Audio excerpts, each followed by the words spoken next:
I'm Scott Leslie, Director of the Albany County Veteran Services Bureau for Albany County. Welcome to our monthly Honor of Veteran ceremony. For the month of March, we have the pleasure of honoring Henry J. Turner.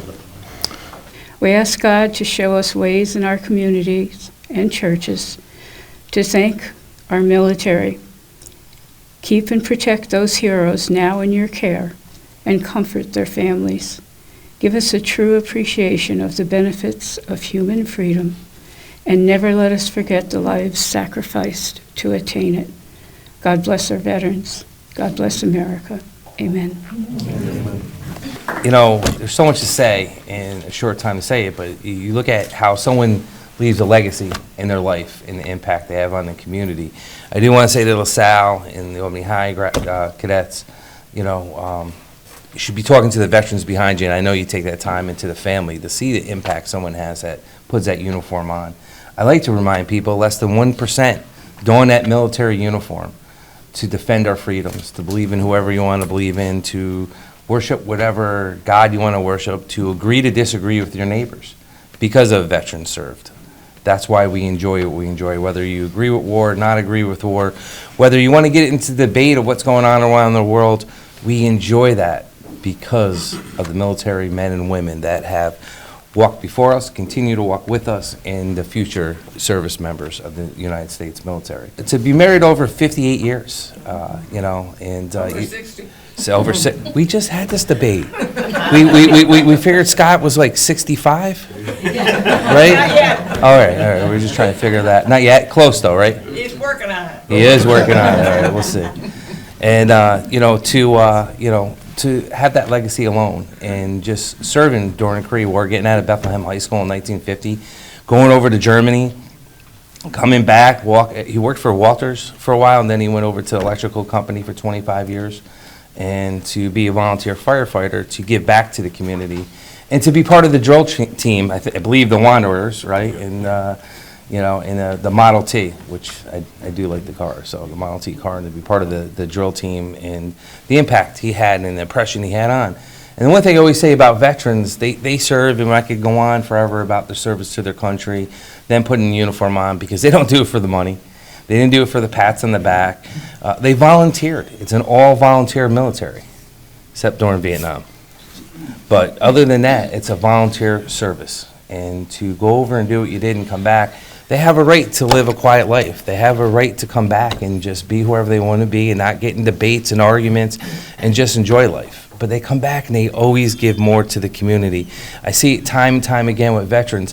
They're that quiet little person on the side that you don't even think about, but is doing extraordinary things every day to help the community. And again, they're not looking for notoriety. And I'm told that by Scott that there's a lot of history here with the American Legion Post 1040.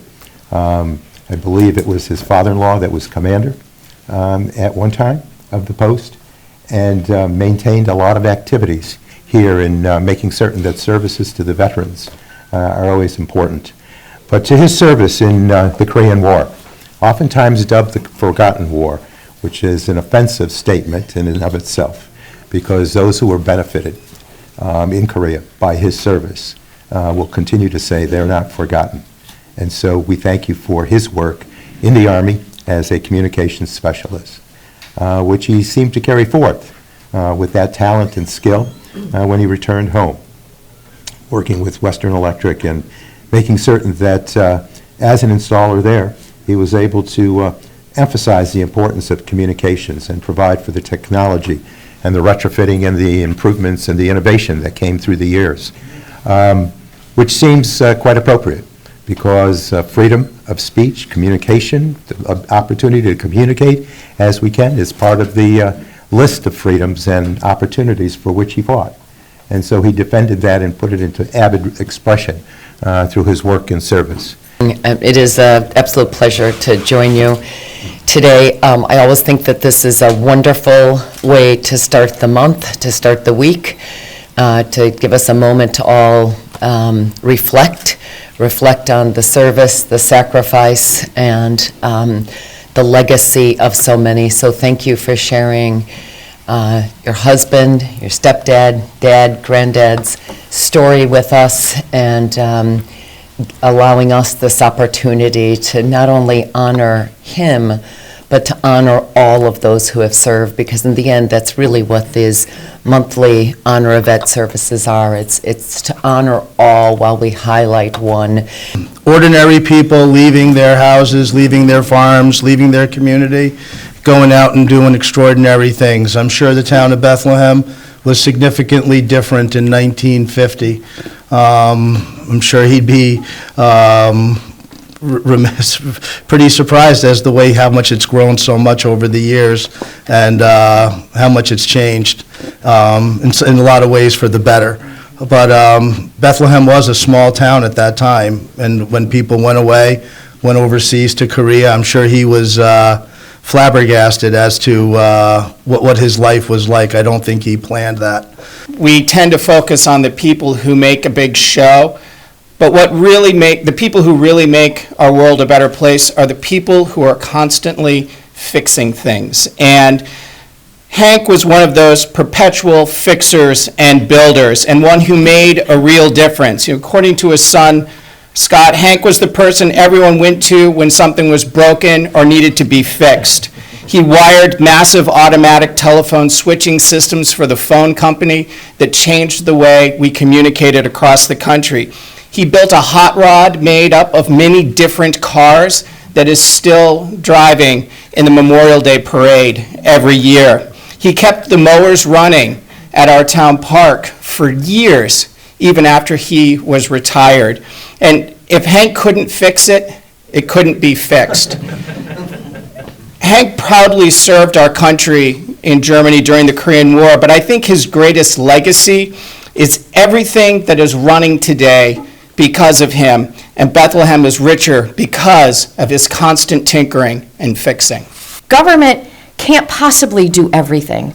We rely on ordinary citizens who care about a park, or who want to be a volunteer firefighter, or who are passionate about the schools, or who deeply care about making sure that there are recreational opportunities for young people in the community, or who want to serve seniors, or who want to make sure that our veterans are taken care of. It takes all of us to do that. And so I'm looking at our young people to ensure that that message is something that you walk away with here. Our democracy works, our communities work, our country works because people work. They work at it. And it takes time and it takes sacrifice, but it also allows you to build incredible communities. I am sure that Henry enjoyed the time that he spent with the volunteer fire department. But, to the Turner family, one, thank you for letting us honor your husband of 63 years? 68? Close, I'm closer to him? That's what I'm doing better. Scott and Jim to honoring a hero. And heroes are sometimes not too hard to find.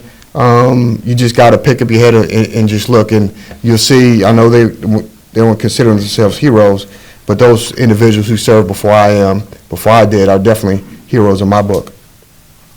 Lastly, you could probably tell that I'm not from around here by my accent, but I do serve as a 63rd Commander, Waterville Lead Arsenal, right there on 787. And so while we don't have a flag, and Congressman Tonk will provide you a flag, there's a flag that flies high above Waterville Lead Arsenal, the nation's oldest active arsenal, right on 787. But below that flag, as we talk about the Korean War, is also the POW and MIA flag that also remembers that there are still service members out there that have to be repatriated, and we remain committed to bring them home. And so on behalf of Waterville Lead Arsenal and the entire workforce, we have a small token of our appreciation for the service and life of your husband, father, grandfather, to hope you find a place to put it in your home.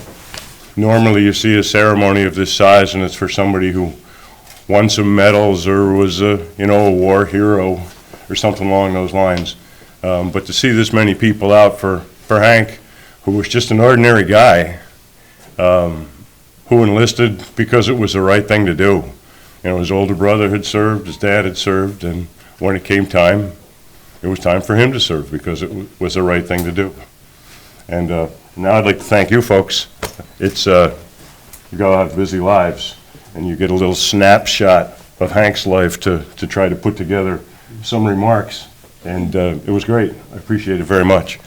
And you could probably take little pieces of what each of you said and sum up Hank's life as he did what was the right thing to do.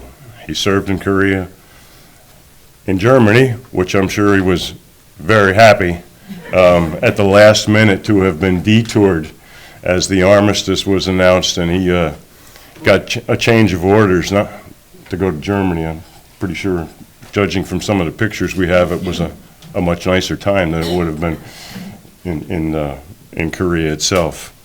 And he came home. He met my mom, married, and there was an extra piece to the puzzle. And he raised me just like I was his son, because it was the right thing to do.